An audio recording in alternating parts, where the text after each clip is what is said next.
Hello, my name is Logan Anderson, and I am a member of Group 2, and this is our use case 2. For the first part of the exercise, we were to start by identifying our organization's key business initiatives over the next 9 to 12 months. So our company is Tesla, and they have the planned construction of the first supercharger V4 station. This station is to be powered by a solar array that charges a megapack, which allows the supercharger to be energy independent as they are gaining solar energy and putting it into a very large battery known as a megapack. And then they will use that to actually power the stalls to charge the cars. It will have 40 charging stalls, including one that's larger to have access for vehicles with trailers. And it will be located in Yuma County, Arizona, along Interstate 8. The second part of this exercise instructed us to select one of our business initiatives and then brainstorm the key business entities or strategic nouns that impact the selected business initiative. We want to capture the behaviors around the individual business entities, as well as the tendencies, patterns, trends, and preferences. So, for the entity, Tesla itself is a corporation that is most accurately divided into two segments: the automotive segment and the energy generation and storage segment.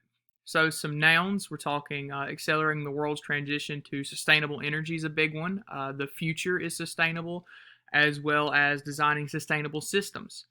With 35,000 plus superchargers, Tesla owns and operates the largest global fast charging network in the world, located on major routes near convenient amenities. Superchargers keep you charged when you're away from home, so you can plug in, charge, and go. So for the third part, we're to brainstorm the key decisions that need to be made about each key business entity with respect to the targeted business initiative.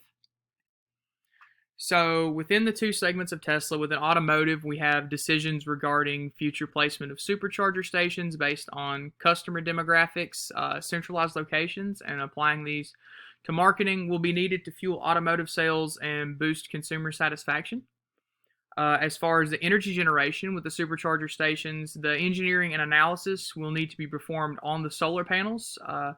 We want to try to get them to work as efficiently as possible so that you can gather more power into that mega pack more quickly, so that you can make sure all the cars can be charged at those stalls simultaneously. Additionally, research on how to create a lean storage process so we don't waste any of the generated energy will need to be conducted, so we can be as efficient as possible with using that energy that we gain and store to properly charge these cars. So for the fourth part of this exercise, we were instructed to group the decisions into common use cases. So we want to cluster those decisions that seem similar in their business or financial objectives. So within these individual clusters and use cases, we want to increase the energy storage potential in those mega packs. We want to improve the energy sourcing efficiency, so we want to make sure those solar panels are working at maximum. We want to improve the customer access to purchase vehicles, so by putting these charging stations around, it makes it a little easier to own one of these vehicles if you're going to be traveling and won't always be coming back home to charge. We want to improve the customer traffic at superchargers. We want to bring more people into those supercharging stations so that they can get that energy and keep going. We want to decrease the waste during the production. We want to minimize those emissions and byproducts so we can become as clean energetically as possible. And we also want to increase customer attraction and retention. And these charging stations are a very large part of that, because without them, it would be very difficult to own a Tesla as your main car or only car, as if you wanted to travel anywhere, you'd be very limited before this as to where you would be able to charge your car. It's not like an internal combustion engine where you can just stop and fill up on gas. But with these, you can treat it almost as such, and as they continue to increase this web of supercharger stations, you'll be able to go to even more locations and not have to worry about running out of energy. Thank you.